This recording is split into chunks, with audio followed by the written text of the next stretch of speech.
Think of caffeine as an addiction. For many, the day does not begin, function, or stabilize without it.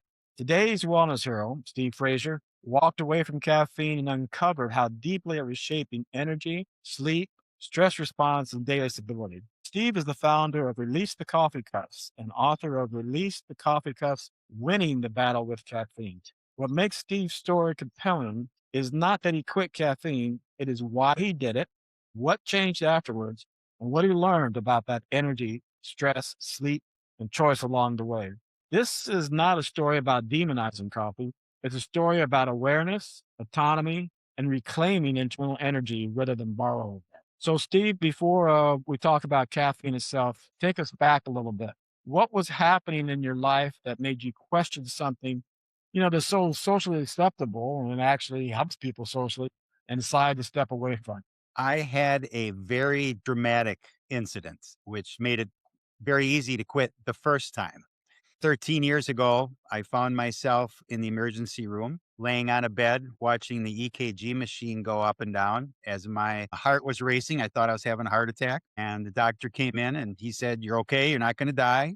I said, "You have premature ventricular contractions." I said, "Well, that's good to hear." I said, "What is that?" And I said, "What causes that?" He said, "Well, stress." And then he smirked a little bit and he said, "And caffeine." And I had been, and we're going to get into this a little bit later, but I had been loading. I was on my way to Milwaukee, a 3 hour drive. I was going to work for 6 hours, 3 hours back. My modus operandi was caffeine, coffee all the way there, latte when I get there, energy drinks during the day. It caught up to me. God. So sorry it caught up to you, but I'm glad it brought you to us. Yeah, most habits, they don't change until there's some kind of a friction point, right? Yep. Something that stops working for that individual, or they can just see, like what you described. There's a big health change if you don't make some changes, and so I appreciate you sharing that with us, Steve. What did caffeine look like though on a daily basis? You explained one day. Was that every day for you? The coffee and the soda was every day, and it was all day up until probably supper time, 6 o'clock. Okay, go Time ahead. out. No, Steve, wait a minute. Yeah, yeah. You're from Wisconsin, and what are you doing using the term soda? It's pop up there, isn't it? Maybe Luke. Interchangeable. How's that? Interchangeable. I'm wondering, by the way, I love that title, the title of Breaking the Coffee Cups. I love that. Thank you. Coffee cups. Yeah. Yep. I wanted to make sure that people knew it was cups and not Yes. cups. The question I have is, I just want to ask you, if you, what was life like? Did you ever like take a break during the day and because you just felt like taking a break and from caffeine you crashed? Would you crash out? No, I didn't. And because I didn't, and so I didn't crash. But you never And took a break maybe, or did you no, take a break? Oh, I just drank it. I drank coffee all morning and soda all afternoon. so you don't even know what it would have been like if you had stopped at, let's say, No, 11 a.m. you're Okay, absolutely right. I would not have known. Now, okay. my story, I quit for 2 years. And then, like every good addict, I was the one guy that was going to be able to beat my addiction. So I started again after 2 years. And then 6 years later, which was 2 years ago, I realized it was owning me. It owned me. I couldn't live without it. I couldn't get going in the morning. And I quit cold turkey. 3 days of Yeah. massive headaches, brain fog, and fatigue. You know, I would never recommend cold turkey, and I don't. In my book, in my programs, I recommend tapering because it's just easier. And if Okay. you're going to quit, you're going to quit. So before you get more into that approach there, Steve. So yeah, you'd had that incident when you were in the hospital, and that got you to quit at first. What you said, a few years off, and then you went back. What made you realize that second time made you think that this caffeine was costing you more than it was giving you and helping you get through the day? Because when I woke up in the morning, I couldn't function without caffeine first thing. And I couldn't function throughout the day. And I realized at that point that I was no longer in control of my life. It, so everything that I did revolved around where can I get my next shot of caffeine? When you were off caffeine for 2 years, was there anything else that you felt like you were excessively drawn to? I'll use that terminology. Addicted to, excessively drawn to. No. Interesting. However, I thought about caffeine all the time, Wow. just as I think about cigarettes today. I quit 40 years ago smoking. I still walk through cigarette smoke if I can to get the dopamine hit. Mhm. But I haven't had a cigarette in 40 years. It It's is. back here. It's in your subconscious, you know. So Yeah. Steve, after stopping and after all of the withdrawals and everything that you went through, what surprised you most in those early days after getting off of caffeine? The energy level that I had in the morning. It's day and night. It's not even close to what it was when I was drinking caffeine, because that was all false energy. It was borrowed energy, whatever you want to call it. When I was off and then I allowed my cortisol to work in the morning and my adenosine and melatonin to work at night. I mean, I wake up in the morning and I am the energizer bunny, right? I mean, I'm extremely productive, and I'm productive later in the day as well. But those first five, I get up between 5 and 5:30. Those first 5 to 7 hours, I mean, I can just do anything. Okay. You know what I mean? I mean, I do my business, but I just get things done and I can concentrate. I have no brain fog. I have no fatigue. The headaches, they go away relatively fast, 3 to 10 days, but the other stuff can stick around for quite a while. Yeah, 3 to 10 days still is not fun at all, right? Oh no, it's Yeah, brutal. yeah. Yeah, So I've coached people on caffeine addiction, and normally it's a cold turkey situation where they're in bed for 3 days. Yes.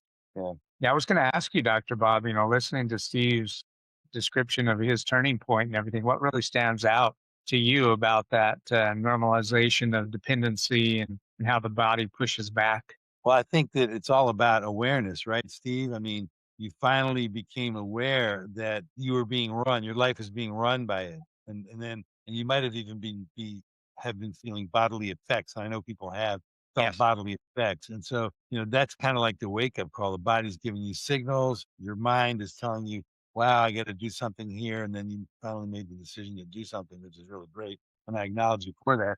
And I don't know if it's better to go 3 days or taper. I'm not a big fan of tapering if somebody can do the cold turkey, Right. because you know what you're going to get. And not everybody gets that 3 days of trouble. Not everybody. So when Right. they go off, but if you're one of those people that gets the 3 days, you got to just know that coming out the other side. When people come out the other side, like you said, when people come out the other side of getting off caffeine, it's like a new world. It's like a freedom that is unbelievable. It's like, wow, I never knew that I could actually function this well without the caffeine. Yeah. And that's what we want to dive into next. You've kind of really described, put things into context for us on one side of it, the withdrawal, the thinking you need it. But let's talk now about, the other changes. And you alluded to it already, energy, because I think that's a big misconception. Most people assume quitting caffeine means less energy. Your experience challenges that assumption, right? And it's not just my experience,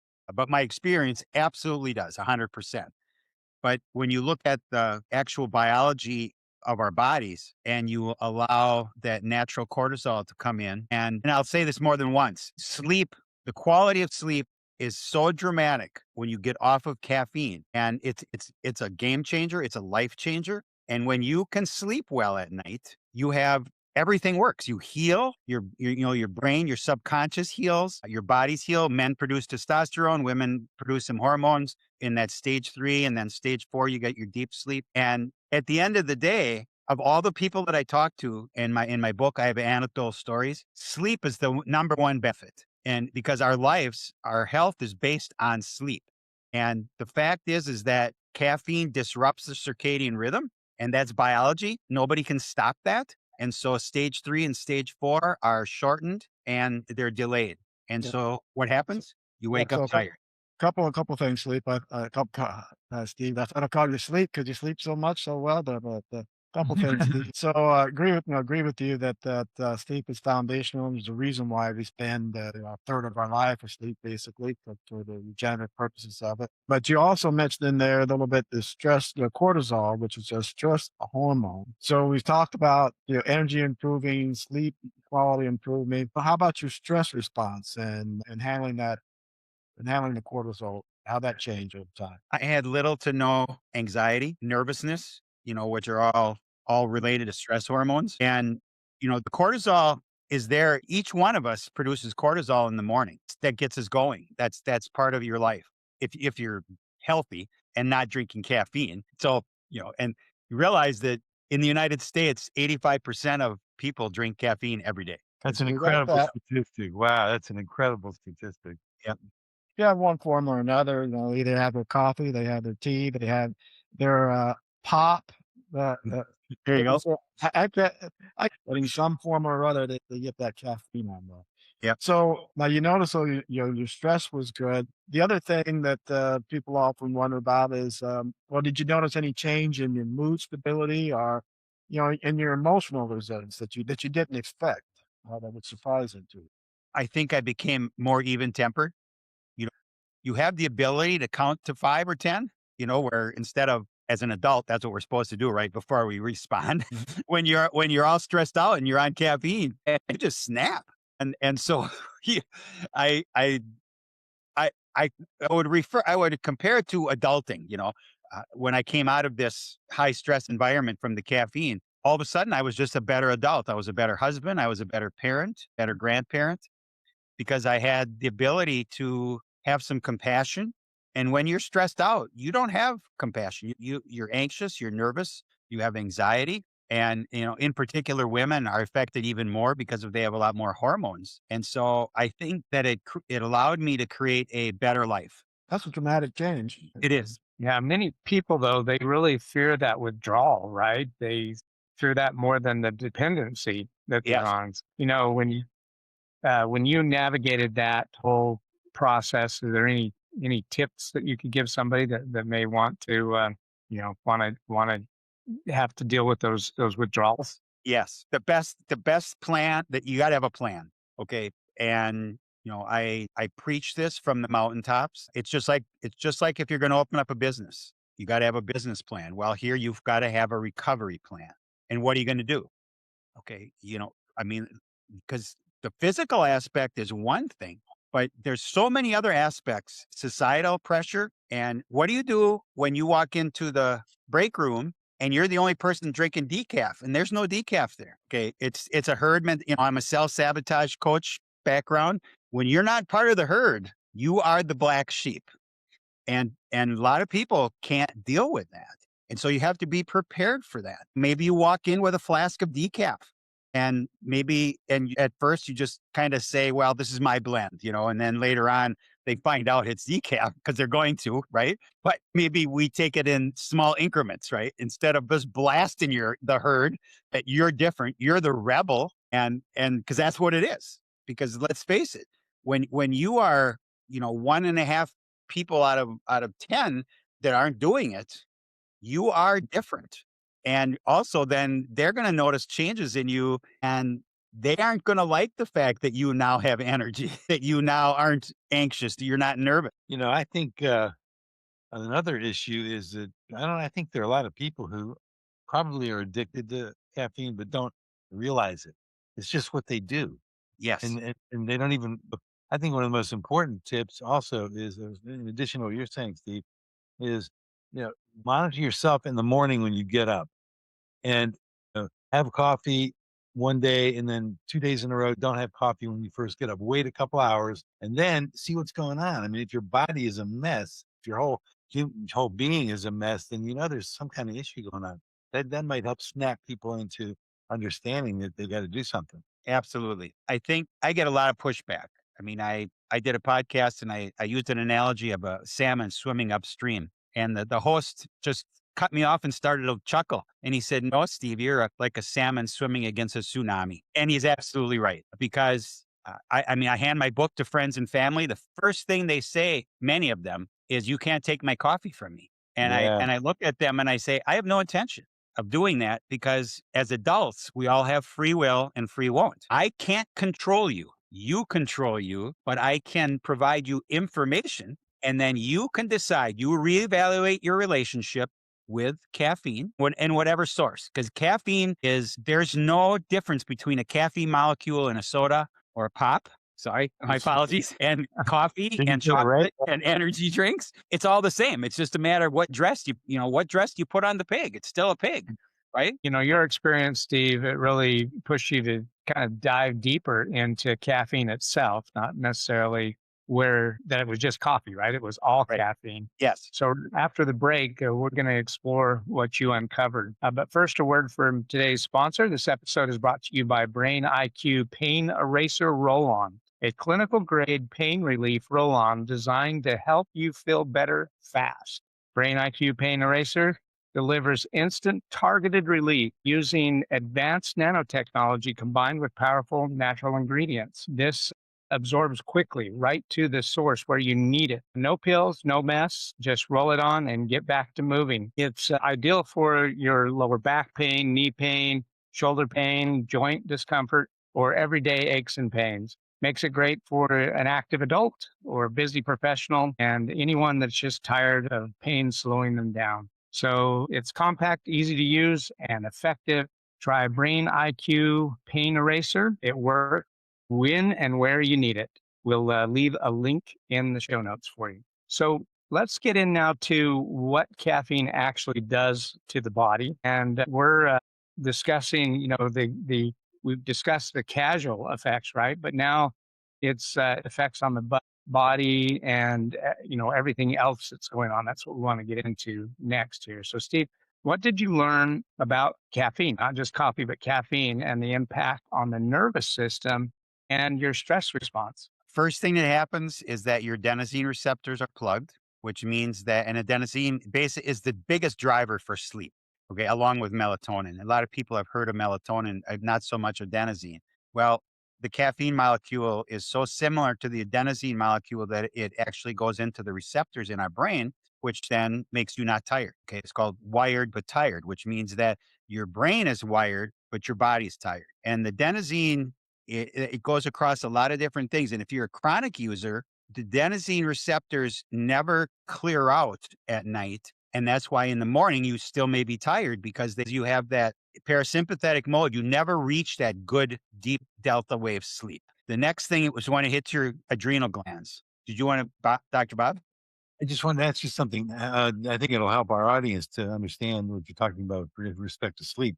When did you stop drinking coffee in the evening before you went to sleep? Were you drinking right up to the point where you? No, I quit at 5 o'clock. Oh, you quit at 5. Okay, Yeah. that's really good. It's good for Which people to know anyway. Yeah. And I mean, in the grand scheme of things, once you start drinking at afternoon, it doesn't really matter.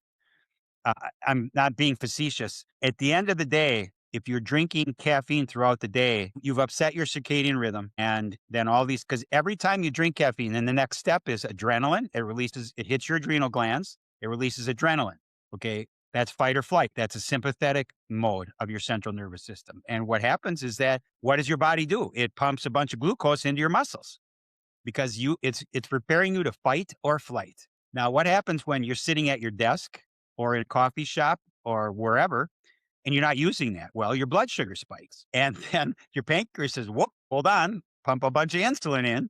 And now we have up and down, up and down. So, do you know anybody that has blood sugar issues? Well, this could be a reason. The next thing that happens is it releases the cortisol, and cortisol is a stress hormone. And if you release cortisol after that initial morning burst, you now are absolutely disrupting your circadian rhythm. And you don't control this. People, and it's ironic, people that drink caffeine sleep, undoubtedly. People will say, well, I sleep great. Well, you sleep, but what's the quality of your sleep? That's the Right. key. There's no question. I mean, biologically, you can't be getting great sleep if your stage 3 and stage 4 are delayed and shortened. Okay. And then the next thing is dopamine, and dopamine is wonderful. You mentioned stage 3 and thanks, Bob. Mentioned Yeah. stage 3 and stage 4 of sleep a couple of times. Let our audience know what are those stages and why are they so important? Stage 3 is where we heal. And so we heal our muscles, and we heal like I mentioned initially, men produce testosterone, which is great for your muscles, great for your libido. It's great for your sperm. And I'm not being funny here. If your sperm are fractured and they're not mobile, you have a harder time conceiving.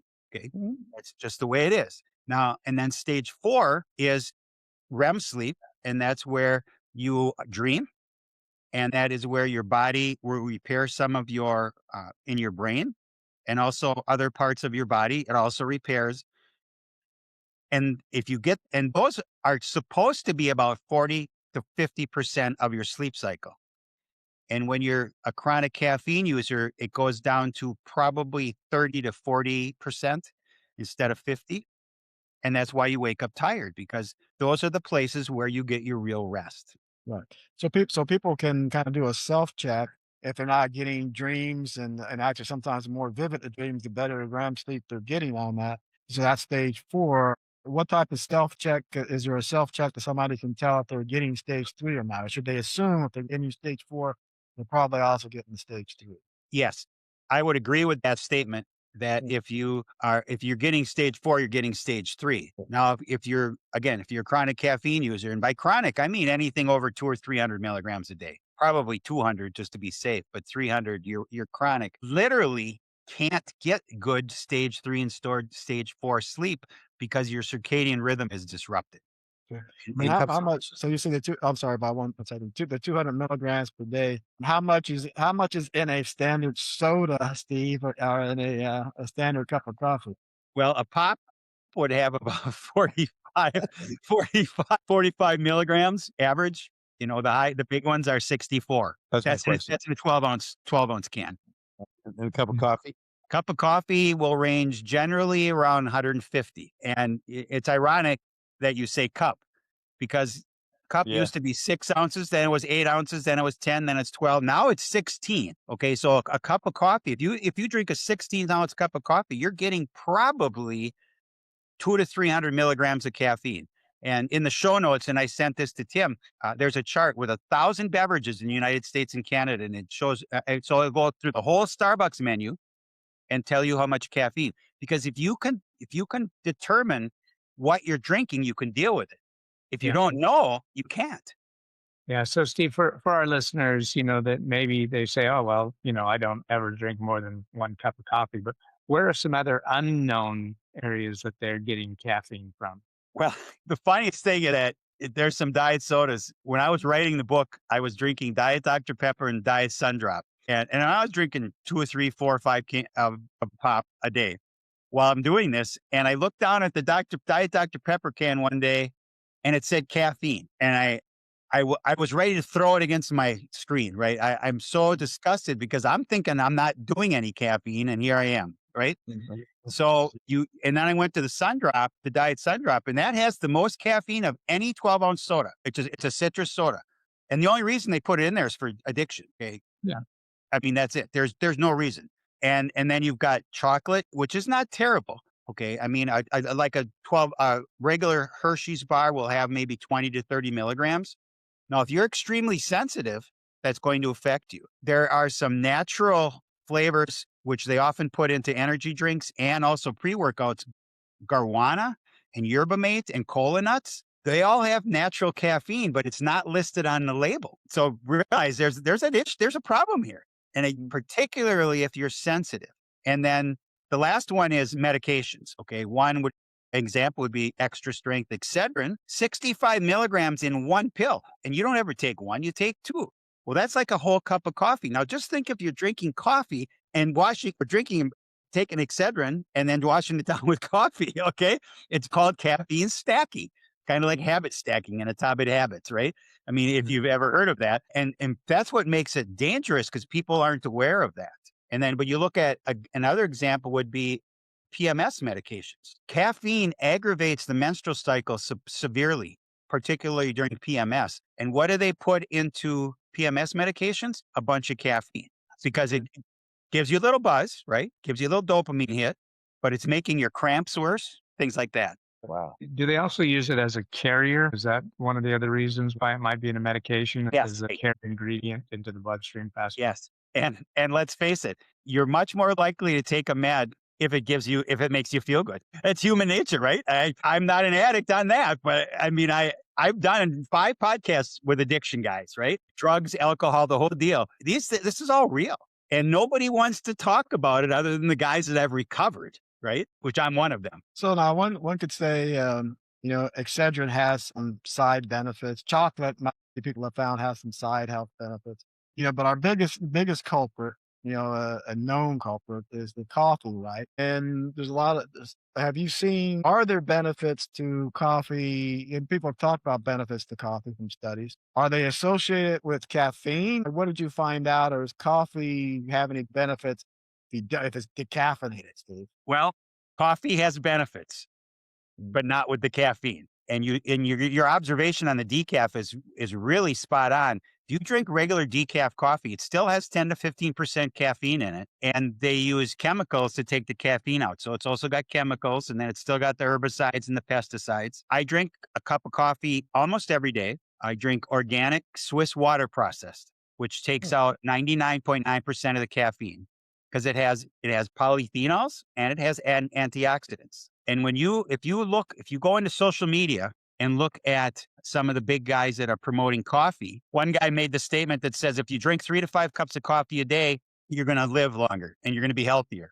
And my wife sent it to me. I went into a rabbit hole and I realized that one, he was lying. Okay. He was just lying, but he's making millions of dollars and he's getting away with it. So that's okay. However, I went and looked at some big studies and they found that yes, coffee consumption did make a little bit longer life and a little bit healthier. However, generally these were 500,000 and million people studies. They found half the people that were in the studies were drinking decaf. So it wasn't the caffeine, it was the coffee. Okay. Does that make sense? Appreciate that, Slide. Now, Bob, we touched on also, Steve touched about earlier that if you're not drinking coffee, you can be seen as a pariah in the group and those things of that nature. And that's kind of strange for an addiction, right? If you're alcohol or opium or even cigarettes, and nicotine. So what do you see as unique or the ramifications of this socially acceptable addiction, Bob? That's a tough question, Tim, really, because I've never experienced that kind of issue with people who are not drinking coffee. I've been around this planet a while, and I've been in all kinds of rooms with different people, and there's people who drink coffee, and there's people who drink decaf instead of regular, and there's people who don't drink coffee. I'm a non-coffee drinker, except once in a while, socially, I'll have a cup, maybe just because everybody else is having a cup, and I'm joining in. Or special coffees, people have special coffee that I want to taste. That's the only time I really do coffee. So it's been that way my whole life. I've never run into that. So I don't know. I mean, but the statistic that 85% of people are drinking coffee is pretty staggering. And I don't, personally, I don't get it, but I never had an issue. I'm more attracted to food than I am to coffee. So Yeah, so that's even with even with food addictions, people will get on people, all right, and get on each other, but nobody seems to get on. If you drink alcohol, people will jump out. For yours, Bob, your brain testing days, you probably took some of those hallucinogenic mushrooms, and nobody said anything. People started I'm saying, gonna, I'm gonna plead the fifth on that one. I'm not gonna talk. And I worked in a brain research lab. We had everything under the sun in there. But uh, you know, the thing is that with alcohol, with drugs, those tend to have a very dramatic impact on people's functionality. Whereas coffee tends not to have the same kind of impairment in functionality until somebody realizes that when they're off the coffee and they've recovered, that they can actually be of super high performance. They can feel better. When somebody, it's like a fish swimming in water, the fish doesn't know what water is until you take it out of the water, and it's like, whoa, and then you throw it back in, it knows what water is. So somebody who's drinking coffee a lot has no idea what the impact would be on them if they were able to get off the coffee and test it out. So, I mean, I used to drink coffee some, and I just left it behind just because I didn't see a need for it. But I, and, I and- have I have a short insight there go ahead. is that our society programs children to believe that drinking coffee equals happiness, successful adulting, and success. how is that And happening? I'm wondering, can you share with me? well, Because I don't know. Folgers in your cup. Have you seen the commercial? Okay. It's mom, dad, and 2 kids. And these are little. And you realize that the subconscious is programmed from birth to 7. Okay. That's when our subconsciouses are programmed. So And beyond. yeah. Well, then we have to work at it. We're in theta from 0 to 7, right? Okay. Generally speaking, give or take a year. Okay. But if you tell a little kid every day, if you show him as you're drinking out of a cup that says, don't talk to me before I drink this. Okay. And it's real. is the real. They're going to look at that and they're going to realize that mom and dad are happy and successful and they're being great parents because they drink coffee every morning. And so what do I need to do as I grow up? I talked to a podcast host who was born in Colombia. And when she was a baby, her bottle had half coffee and half milk in it. Wow. That's a cultural thing there. Okay. And and she admitted everybody didn't do it, but her family did. And she knew a lot of people that did. It's a cultural thing. I talked to a lady from Holland. She said, I couldn't do this podcast. She was in England. She said, I couldn't do this if I was in Holland because they'd stone me to death because coffee is their life. Wow. Pretty wild. Pretty wild. I never thought of it that way. It's a very interesting perspective because I know there's all kinds of programming that goes on with young people, and that's an astounding observation that I believe.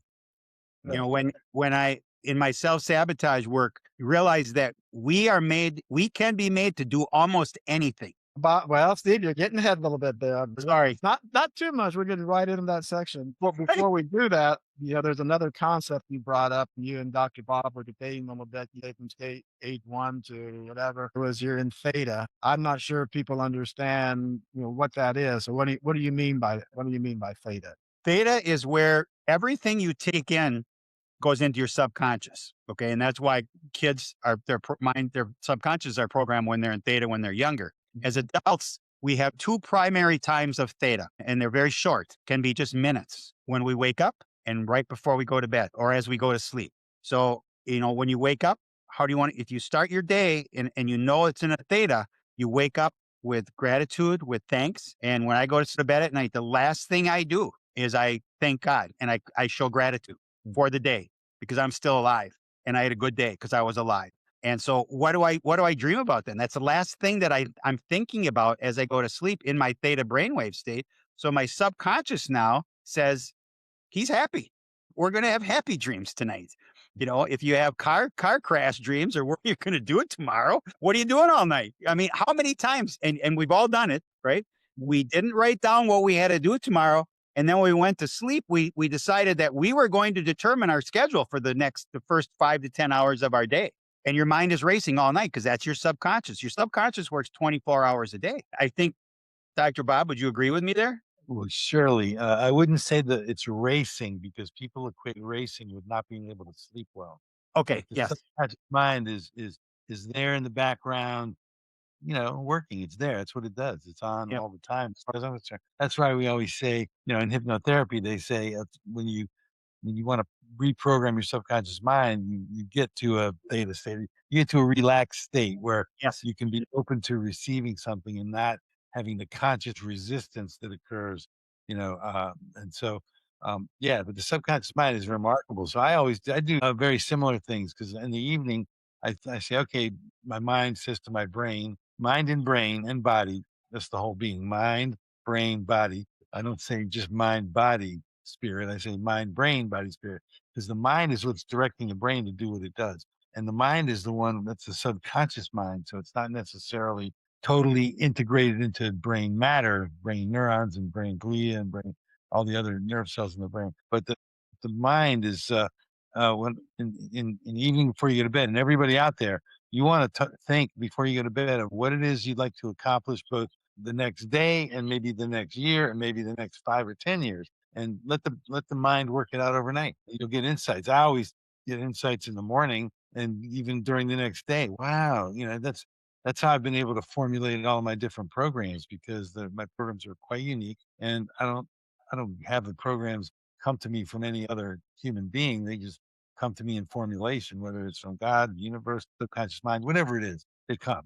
So the bottom line is, everybody out there, think about what you want to accomplish overnight while you're sleeping, resting, healing, getting ready for the next day, getting great deep sleep, and also tell yourself you're going to get that. About that. So appreciate that. And so, Steve, like you build up this wealth of knowledge on the data and relaxation and all the other things, so you can have a nice dialogue with Dr. Bob. So this caffeine breaking was really a teacher for you, and but it's not the destination, as you mentioned. Also, you're now into self-sabotage. So what did breaking this caffeine dependence really teach you first about, habit formation and people's in one's self-identity type of thing? People resist change. tremendously. And when you take a major addiction away like this, it's a major change, and they just don't want to do it. And so when we look at this, when I looked at this and I thought, and I mentioned this, it owned me. My life revolved around when I would get my next fix. Okay. Cause that's what it is. I got the adrenaline high. I got the dopamine high. I got the cortisol high, the adenosine. So I didn't get tired. I used caffeine. Last September is the first time in my life that I drove to Florida and back without caffeine. And I walked into the hotel room the first night, 12 and a half hours driving. And in the elevator, I looked at my wife and I said, this is the best I've ever felt after driving 12 and a half hours, because I didn't have any caffeine. Because normally while I drank caffeine during the day and while I drove, and then when I get to the hotel, I'd lay in bed for an hour or two because I was so wired. Yeah. And so the realization is that what that hit me right there is that I didn't need caffeine to stay awake. I didn't need caffeine to be alert, because I was always afraid of falling asleep, from being tired driving that long. I'm not an old guy, but I'm older. And so, you tend to think, well, what's going to happen? And I just can't believe that it took me 36 years of doing this to realize that I didn't need it. I really think, I mean, I'm learning a lot here, and I can bring it to my clients and people that I see out in the world, because I think people don't have, this is not something that is on people's minds, in people's perspectives. So I think just making people aware is going to be important. And maybe some of the resistance you experience, Steve, or have been experiencing, is because people don't have a clue. They Right. think, why are you talking the way you talk? I don't have any of those issues you're talking about. They don't realize it. Yeah.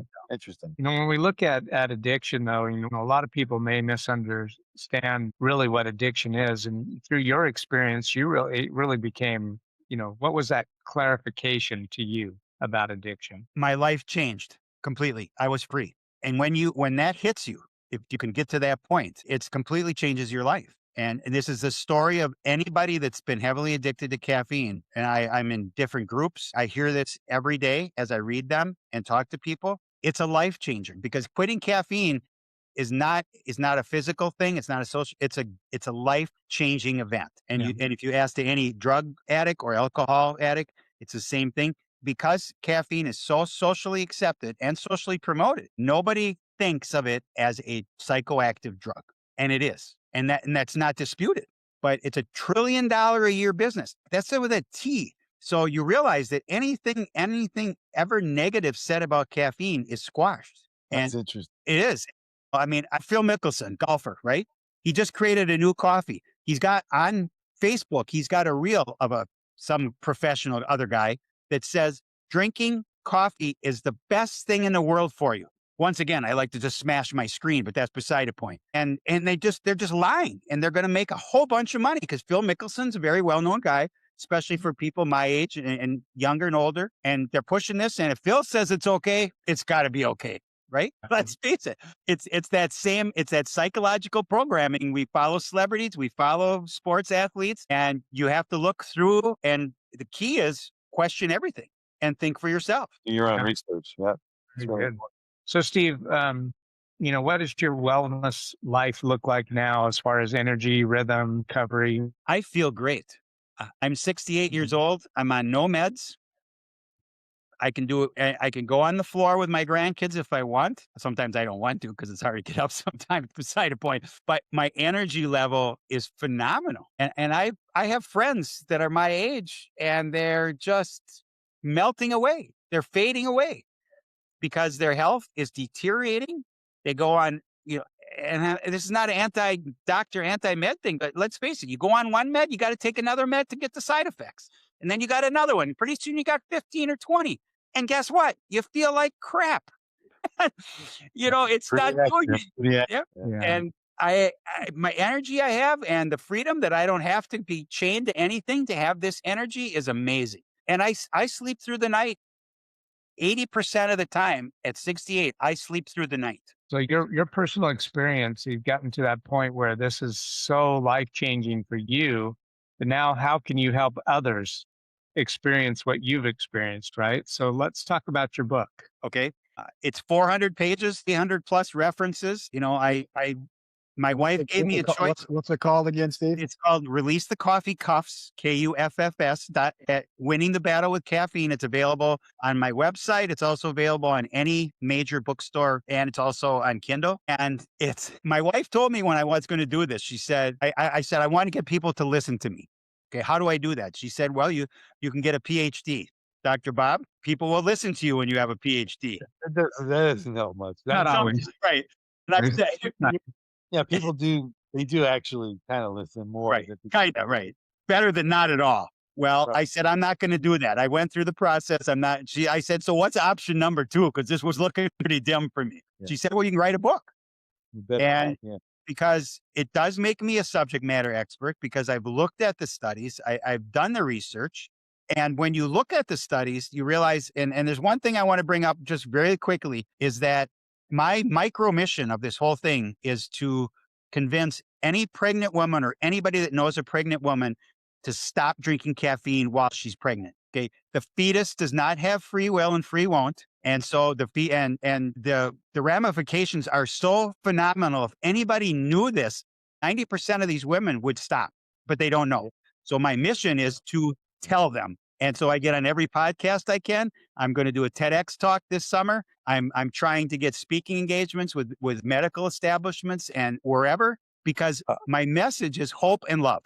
Hope and Love. love. Beautiful. That's really fantastic. Another community you might consider are the communities of midwives and doulas for home births. Yeah. They have a lot of podcasts, and that's a really great community. Thank you. And I hadn't thought of that. Yeah. So let me ask you a I question. got one more question, Tim. I got one more question. Yeah. You said, this is bothering me. You use the words free will and free won't. So what is free won't? I never heard that before. Well, come back to that one, because I got a follow up right off the women in pregnancy one on that. Okay. So a counter to that would be, let's say 85% of people are drinking coffee. So let's say 85% of women are drinking coffee. 85% of those of childbirth age are drinking coffee. So what's wrong with American kids today? Where is that caffeine drinking during pregnancy showing up? Massive ADD, massive ADHD. You've got a lot of miscarriage. Now, what I'm talking about this caffeine can be a cause of this. It's not the only cause, and it may not be the primary cause. Low birth weight, these are all documented, right? Low birth weight, miscarriage, stillbirth, and then those other developmental issues. I have related to caffeine. Yes, drinking caffeine while they're pregnant. And I have 2 miscarriages and a stillbirth in my family. I have 2 grandchildren that I know of that are not here and I'm not saying it's caffeine.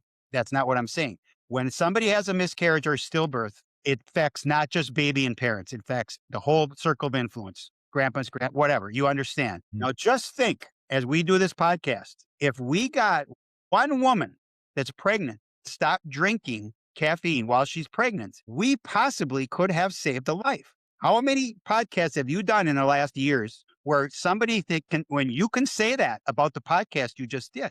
Because Well, we have a strong ability to save lives, I think. Correct. Yes. But you understand where I'm going with this.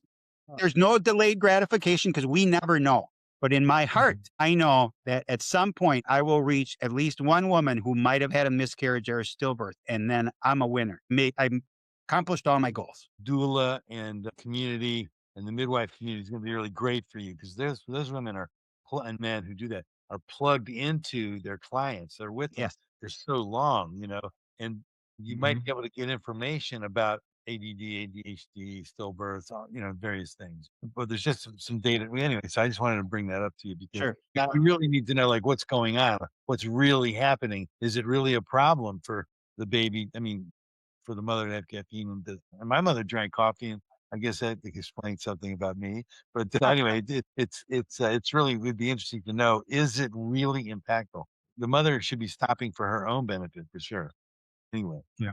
Yes. Yeah. So now Bob only spent time in the Midwest running the Henry Ford Center for Integrative Wellness. So he's not a real Midwesterner, so he doesn't have the memory we do. So he couldn't take you back to his question. So I have to do it for him. So what is that free will? I got it. Go ahead. Well, you hear about we all have free will. You can do whatever you want, whatever you want, and you also can do whatever you don't want to do. Okay, which means that I'm going to drink caffeine whether you like it or not, whether it's good for me or not. And I don't care. And that's cognitive dissonance, right? I mean, and what that is that when objective truths are presented to you and they go against all your programming and your beliefs, you refuse to believe the objective truth. And so when you have free won't, you have the ability to say no. Free will is saying yes. And, my wife came up with that. I'm going to give her all the kudos for that. But it's a Brendaism. That's what I call it. Her name's Brenda, and she's got a bunch of dandies, but that's one of that's one of the best ones because, and I'm going to tell you right now, 9 out of 10 podcasts that I've been on, they've asked me about that. I'm sure. Yeah. It's a new word. It'll be in the dictionary in 2 years. Yep. Right. So tell our audience who the book is written for. I'm sure it's everyone, but we've given you some other additional ideas of who to take this to, right? Yes. I believe it's written for people that are questioning the status quo. They're questioning why they might feel like they do. Because you realize tens of millions of people are being negatively affected by caffeine. 85% of doctors and nurses are drinking caffeine. And if they don't see a symptom, if they see a symptom that I talked about and they don't have it, they would never even question the fact that someone that's caused by caffeine. It's cognitive dissonance, right? Again, I'm not picking on anybody. It's human nature. So, pardon? Well, I mean, also, I think it's like awareness that if they don't know, I mean, if they're drinking coffee and they feel decent, the question is how much is performance impaired? I mean, if they're operating at 75% of their performance level they could operate at when they're off caffeine, do they recognize that? No, because they've been on caffeine and they feel okay. So I think it's a lot of awareness. I think what's great about what you're doing, Steve, is you're bringing new awareness to people, and I think that's kind of the way to talk about it. It's like try getting off it. You got three to 5 days or 10 days, whatever it is, and then spend a month off it. Just because I stopped doing a lot of things that I was doing that I shouldn't have, that were not that good for me. And I stopped them because I just stopped them because I wanted to see what it was like after that. So I think that's a really great thing you're doing, Steve, bringing awareness to people. Thank you. A question that I'll leave you guys and your audience, your listeners. How many people actually know what it's like to feel good? I mean, truly feel good. I feel good. I've got energy. I don't ache a lot. I have natural aging things, but my inflammation's low. Why? Because I eat organic, non-GMO. I don't take any drugs and I get a good night's sleep and I walk every day. Simple. It's not easy to be healthy, right? But people, there's a baseline. Coffee does this to people. Chronic coffee drinkers don't get a buzz anymore. All they're doing is drinking coffee to get to a baseline. You mentioned that, the awareness, Dr. Bob, right? They don't realize that they're not getting a buzz anymore, but they know that it's making them feel decent. Great word, decent. Not great. They don't have my energy, right? Because they're tired because they got a crappy night's sleep. So it's simple. The people that should read the book they want knowledge. It's not anti-caffeine. It's pro-health. Yeah. And when I talked about the love thing, if you know someone that you love and having some of these symptoms, the best thing you can do for them is share the book or just share this information. That's Yep. loving somebody, is helping them improve their health. And I like the fact your book has references to everything in it. You said you had Yep. 300 references. 300 plus. That's Beautiful. amazing. Great. There was a lot of reading going on there. One of the tips that I think, I mean, you tell me what your opinion is. Steve, you're the expert on this caffeine and coffee. One of the tips that I've given people is that, if you wake up in the morning and you go right for the coffee, how about just delaying for like 2 hours, getting your first cup and see what happens, see what it's like. Yes. My recommendation there is the first thing to do is drink a 20-ounce cup of lemon water. What does it do? It rehydrates your cells. And then drink your coffee at least. If you're going to stay, and a lot of people listen to this are not going to quit, okay? So Right. At least give your body a break because caffeine is a diuretic. And so the first thing you do, is drink caffeine, you start peeing right away. You're losing magnesium, calcium, and some other minerals. If you don't supplement, I love that you're talking about water with lemon. And I always say water with lemon and sea salt, like Celtic sea salt or Yep. Himalayan sea salt, because you don't really taste it. It's really great to make sure you're getting the minerals in it. Yeah. But I put other stuff. I put a humic fulvic acid in with my lemon water and apple cider vinegar and an oxygenator for my cells. And Okay, so let's just say that's a really great one. So you got the best clean, high quality water you can get. You've got lemon juice of some kind. I get organic lemon juice. I do too. It's organic lemon juice. Yeah, okay, and then you have fulvic, humic fulvic minerals. Those are the land-based minerals, the black ones. And we've had Shilajit on our show, which I is really take that great. too. And then you've got Himalayan sea salt or Celtic sea salt. So that mixture is a phenomenal thing to start the day with. Yep. And on our next episode of Well Wave Now, we'll be talking about your morning routine. So That's really important. Really important. it is. It is. Yeah, I'm a big fan as well. And I'd add one more, and that is your structured water, right? Yeah. Hydrogen Yes. water. Ah, there you go. So, we've got to wrap up because we're out of time today, but we appreciate, Steve, you being on and being our guest today. We'll definitely have to have you back. This has been a lot of fun. It has Yeah, been my pleasure. Yeah.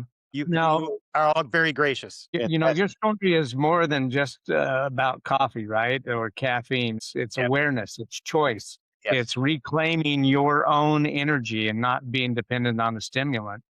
Yeah. So whether you want to quit coffee or not, that's your choice. You have your own agency. But to keep the conversation going, or to just have clarity on how to shape habits that could affect your nervous system or your daily performance or long-term wellness, I would encourage everybody to go check out Steve's work and continue the discussion there. Releasethecoffeecuffs.com or Steve Fraser Net.